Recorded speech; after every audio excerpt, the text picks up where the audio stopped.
तेरे कूचे से अब मेरा ताल्लुक वाजिबी सा है, मगर जब भी गुजरता हूँ आंखें भीग जाती हैं। हमसे ज़िंदगी की हकीकत न पूछो वसी, बहुत पुरखलूस लोग थे जो तन्हा कर गए।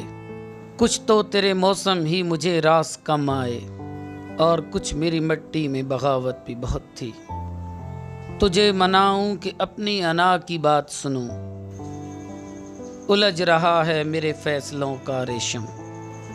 डूबते डूबते कश्ती को उछाला दे दूं, मैं नहीं तो कोई और साहिल पे उतर जाएगा। तरस आता है मुझे अपनी मासूम सी पलकों पर, जब भीग के कहती हैं कि अब रोया नहीं जाता। ढूंढ लीजिए ज़रा फिर से खुदारा हमको, आप होते हैं तो होता है सहारा हमको। मेरे चेहरे से मेरा दर्द न पढ़ पाओगे वसी, मेरी आदत है हर बात पे मुस्कुरा देना।